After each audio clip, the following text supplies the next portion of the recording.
Hi guys, so I'm hoping this is going to be okay because it's a bit of a weird angle to film at, but we're going to do a workout using a small bit of wall or a door, just a quick 10 minutes that will give you some work for the upper body, the shoulders, a little bit of hip work, definitely a lot of core work. So the first thing I want you to do is to stand back against your wall or door. Now, this is not an exact science, but if you can put your heels right up against whatever you're using and take about 1 footstep forward, and then the same with the other one. So you want to feel like the wall is quite supportive. So if you want to take the feet a little further or pull them back a little, it's all good. You do want to make sure your feet are facing forward, that one is not slightly stepped further ahead of the other one. Now, when you come back against the wall, for now, don't put your head against the wall. What's more important is if you find the bottom of your rib cage, are those bottom back ribs on the wall? Or currently, are you standing with quite a big rib thrust? Now, if you can't fix it, there's a few things you want to play with. Firstly, soften the knees and see if that lets you get the ribs back. I don't want you to start creating this position to get the ribs back. You want to keep your chest open, shoulders back. If that's still not helping, maybe stepping a little further forward, then softening the knees will help you to find it. Once you have that, poke your chin forward so you're overarching the back of your neck. Now, as you bring the chin back and down, feel what happens in the ribs.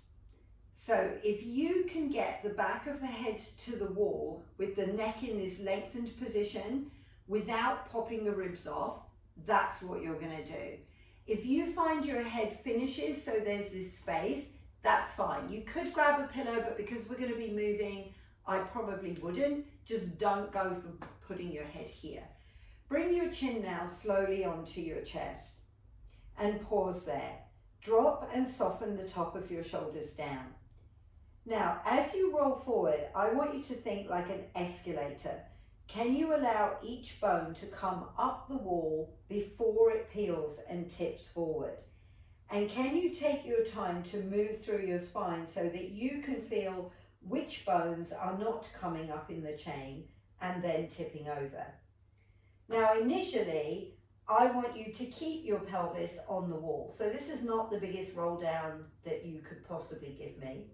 Let your arms hang, let your head hang. Relax your knee joints if you can feel that you're locking in and pushing them back, and lift and lower your toes. Now, to come back up, can you take your time through your lower back to put the first step on, the second step, third step. Now, as you approach the bottom of the ribs, the low backbone should begin to move away from the wall to restore your low back curve into being. And then you come up towards your shoulder blades, and then you find that length through your neck, either head to the wall or off. One more time, chin comes on your chest. Take your time to roll forward and down. Remember, one bone comes up and over, or that's the ideal that we're working towards. At your lowest point, arms hang, head hang. You can make some little circles with your arms. You're going to check that you're not locking out your knees. You're going to check that your toes are not gripping into the floor. And then let your arms be still. Start to come back, lower back first. Then as you find the ribs, the lower back moves away from the wall. Track up through your spine. And then your choice as you bring your head back, remembering the important thing is not to change where the ribs are. Now you're going to need to step forward quite a bit more. So go out another couple of footsteps until you really feel like you're leaning back into what you're using. Can you hear tuck and untuck the pelvis, which is always an unusual experience on the wall, but here you get to, excuse me, here you get to really reference your tailbone. You should be able to feel it pushing back in the wall and then the pubic bone coming forward. So I want you to find that place where you've still got the natural curve in your lower back and your ribs to the wall. And now you're going to keep that as you let your knees bend and come down into a squat. Now remember, I don't want your knees to go forward right now.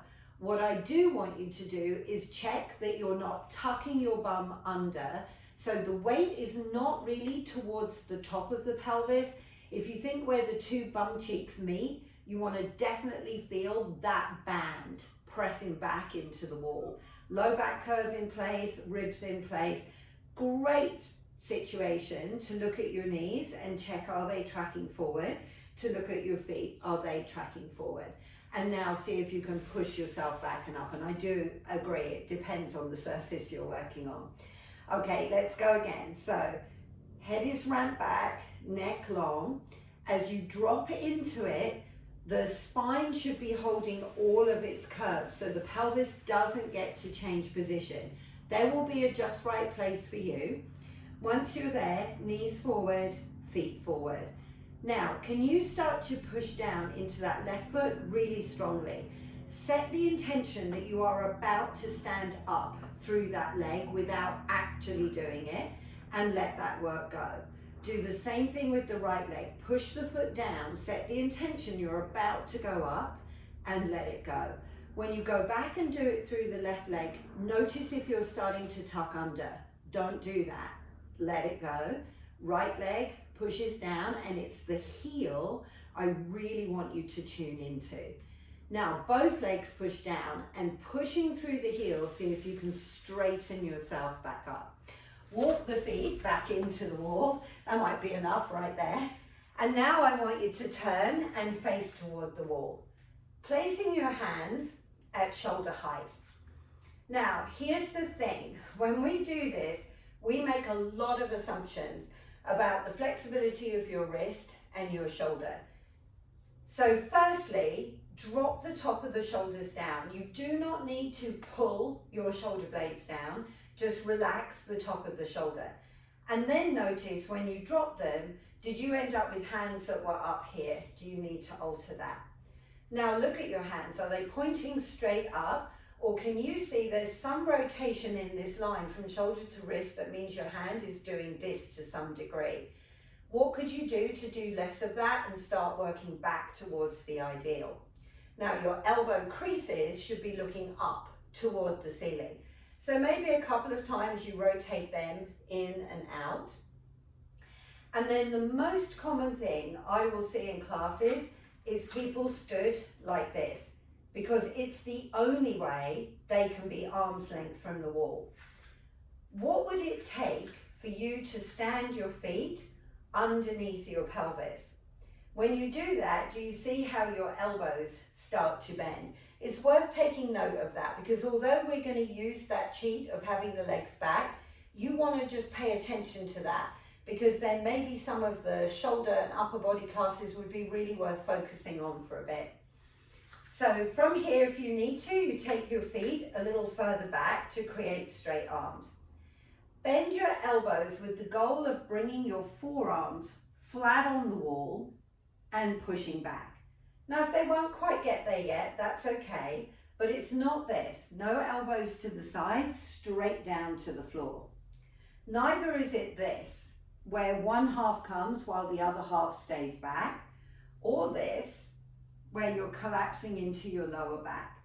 So before we go any further, take your tailbone and drop it down and under. The ribs come back in, the weight is in your heels. The bend is at your ankle joint as you move this solid body forward to the wall and push back. And if you're doing a good job of elbows straight down, fingers straight up, start to look at your hands. What part of your hand starts to pop up off the floor? Off the wall. Old habits are hard to break. Okay, now pause there. I'm going to turn to the right just for the sake of the camera, but you could reverse everything I'm saying. So you're going to let the right arm drop and turn away from the wall so that you are sideways onto it. And again, you want to try and notice if you're having to kind of angle yourself to get a straight arm, and what's the minimum angle you could give me right now. Take your right arm up toward the ceiling and start to side bend over, letting your wall elbow bend. Now, if you take a sneaky peek, is this top hand going to land directly above the wall hand? Or in your side bend, is there a bit of a rotation that means the hand is ahead and then come out of it? So this time when you go over, can you be mindful of not putting a twist in? Can you feel where the wall hand is and see if you can come to it and away from it? Rib thrusters, watch for wanting to push into your ribs to get all the way to the wall. No lower back needs to get involved here. And then this time you're going to hang out into your side bend, taking 2 or 3 deep breaths into the right side, and then come up and out of it. Now step the feet together and just slightly move them away from the wall so there's a bit of a lean that's happening. Watch the shoulder, keep it down. Now bend your elbow as you lean into the wall and push away. Bend the elbow, you want to see it drop down toward the floor and push away. Now you want to notice, are you leaving half of you behind in a bid to get the elbow to the wall? It's not elbow to wall at all costs. What I want you to think of is the break is at the ankle. The whole body comes to the wall and away from the wall. One more time. Good job. Now, keep turning to the right. So you're turning your back on the door or the wall. Pause there and let your hand push back into it. Take a couple of breaths in and out here. Should be a fairly intense stretch in the front of the shoulder. You might get some tingling through the arm, which will be you stretching the ulnar nerve. If it's really unbearable, just walk back slightly and release it. Okay, now turn back towards the wall and let's go to the other side.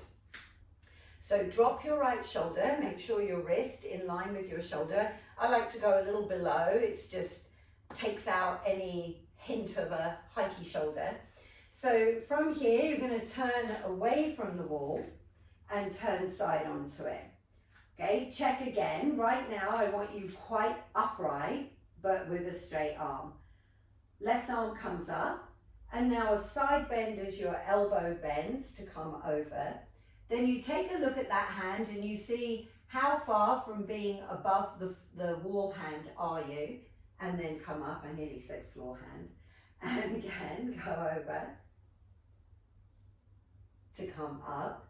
So once you've figured out if you have any twist and you've minimized that, then I want you to just make sure that you don't push your left hip out to the side. Hang out into it and take a few breaths. And ideally, this overhead arm would line up with your ear. It wouldn't be in front, it wouldn't be behind. Now let yourself come out of it, let your arm drop, and step your wall leg towards the other leg. So that again, there's that sense that you're already leaning into the wall. Now bend your elbow as you go toward the wall and come away. So this shoulder is definitely my bendy shoulder, not so strong. So I'm really feeling what my hand is doing. Which parts of the hand are not pushing the wall away? Which parts of the hand want to kind of bounce off the wall? So I usually do less range of motion this side to try and make sure I get everything coming to the party to build up the strength well. Okay, one last one. And then from here, start to turn away from the wall, so you're facing back towards the center of your room, and then push the wall away with that back arm.